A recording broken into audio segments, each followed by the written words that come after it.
علیہ وسلم نے فرمایا، ترمذی کی روایت ہے، لازماً میری امت پر وہ حالات آ کر رہیں گے جو بنی اسرائیل پر آئے تھے، بالکل اسی طرح جیسے ایک جوتا دوسرے جوتے کے بالکل مشابہ ہوتا ہے، برابر ہوتا ہے۔ تو آج اگر ہم اپنا جائزہ لیں، جیسے ڈاکٹر صاحب نے بھی ارشاد فرمایا، آپ نے بھی توجہ دلائی، آج ہمارا عالم کیا ہے؟ دعویٰ ہے کہ مسلمان ہیں،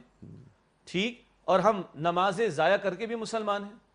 ہم زکوٰۃ میں ڈنڈی مار کر بھی مسلمان ہیں، ہم روزوں کو جان بوجھ کر چھوڑ کر بھی مسلمان ہیں، ہم حج جو کہ فرض ہو، صاحب استطاعت کی بات ہو رہا ہوں، وہ ضائع کیے بغیر بھی مسلمان ہیں، ہم سود خوری کر کے اللہ اور اللہ کے رسول علیہ السلام سے جنگ کے مرتکب ہوں، ہم تب بھی مسلمان ہیں، ہم بے حیائی کو پروموٹ کر کے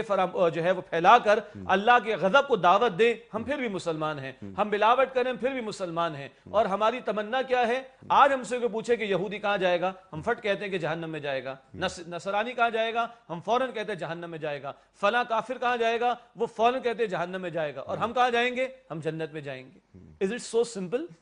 کیا جنت اللہ کی اس قدر آسان ہے؟ تو اللہ تعالیٰ پہلے ہمیں بھی فرما دے تمہاری تمناؤں سے کچھ نہیں ہوگا۔ یہ وشفل تھنکنگ جسے کہا جاتا ہے، ہمارے استاد ڈاکٹر صاحب یہ رحمۃ اللہ علیہ یہ لفظ استعمال کرتے تھے وشفل تھنکنگ کا، نہ ان کی وشفل تھنکنگ سے کچھ ہوگا، قرآن گویا کہ کہہ رہے ہیں، نہ تمہاری وشفل تھنکنگ سے کچھ ہوگا۔ پھر جیسے ڈاکٹر صاحب نے آیت کوٹ کی سورہ المائدہ کی آیت نمبر 18 کہ یہود و نصارہ کیا دعوے کر رہے تھے؟ نحن ابناء اللہ وحباہ، ہم اللہ کے بیٹوں کی طرح اللہ کے چہیتے ہیں، ہم نبیوں کی نسل میں ہیں۔ آج ہمارا بھی شاید سہارا یہی رہ گیا کہ خار ہیں، بدکار ہیں، ڈوبے ہوئے ذلت میں ہیں، کچھ بھی ہے اے مولا تیرے محبوب کی امت میں، وہ بھائی یقیناً محبوب کی امت میں کوئی شک نہیں صلی اللہ علیہ وسلم، مگر آج جو اس امت مسلمہ کے ساتھ دنیا میں ہو رہا ہے، جو دنیا کے کونے کونے میں پٹائی ہماری ہوتی رہی، کیا محبوب کی امت کے ساتھ ایسا ہونا چاہیے؟ آخرت تو بات کی بات ہے، دنیا میں ارزہ ترین خون اگر مسلمان کا ہے، 57 ممالک ہونے کے باوجود ہم کبھی عراق کے اندر کبھی افغانستان کے اندر کافروں کے سامنے کھڑے نہ ہو سکے، تو کیا یہ خیر امت قرار پانے کی مستحق نظر آتی ہے امت آج کے دور کے اندر؟ تو یہ جو آج ہماری وشفل تھنکنگ ہے، قرآن اس کا ذکر کر رہا ہے، نہ ان کی تمناؤں سے کچھ ہوگا، نہ تمہاری تمناؤں سے کچھ ہوگا۔ جب آپ گفتگو فرما رہے تھے تو بہت سادہ سی بات دل میں آئی تھی، آپ مجھے بتائیے انیس صاحب، 50,000 کی تنخواہ ہے میری، اگر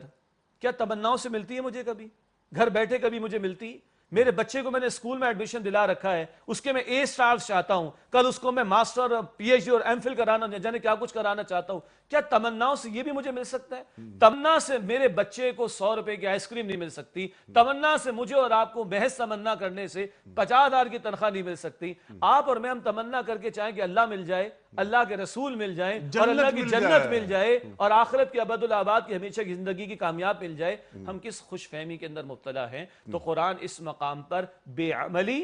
خوش فہمی، وشفل تھنکنگ کی نفی کر کے بندہ مومن کو ایک متحرک زندگی جو اعمال صالحہ والی ہو، یہ آگے ہم بات کریں گے، فقط اعمال کی بات نہیں کرتا قرآن، یہاں تو ایمان کے ساتھ اور صالحات کا ذکر اگلی آیت کے اندر آئے گا، وہ ہم بات کریں گے الگ سے۔ تو بنیادی میسج، محض اپنے آپ کو تمناؤں تک محدود نہ رکھو، اور بہت اچھی بات آئی کہ ہم کسی نسب کے ساتھ تعلق رکھتے ہوں کہ میں فلاں کی نسل میں سے ہوں، کہاں لے کے جائیں گے؟ بخاری شریف کی وہ حدیث، اللہ کے رسول مکرم علیہ السلام اپنے خاندان والوں کو جمع کر کے خطاب فرمائے، اے خاندان بنو عبد المطلب، اے خاندان بنو ہاشم، اپنے آپ کو جہنم کی آگ سے بچاؤ، کل میں تمہارے کسی کام آنے والا نہیں۔ اے صفیہ میری پھوپھی جان، اپنے آپ کو جہنم کی آگ سے بچائیے، میں کل آپ کے کسی کام آنے والا نہیں۔ اور اے فاطمہ میری لخت جگر، بیٹا اپنے آپ کو جہنم کی آگ سے بچانا، کل میں تمہارے کسی کام آنے والا نہیں ہوں۔ اللہ کے رسول مکرم اپنے خاندان کے لوگوں کو لخت جگر کو یہ فرما دیں، باقی کسی کی کیا اوقات یہ حیثیت رہ جاتی ہے کہ وہ اس پر مطمئن ہو کر بیٹھ جائے کہ میں فلاں کی نسل میں سے ہوں اور اس بنیاد پر میری بخشش ہو جائے گی۔ یہ سارے چور دروازے قرآن نے بھی اور رسول اکرم علیہ الصلوۃ والسلام نے بھی بند کر دی۔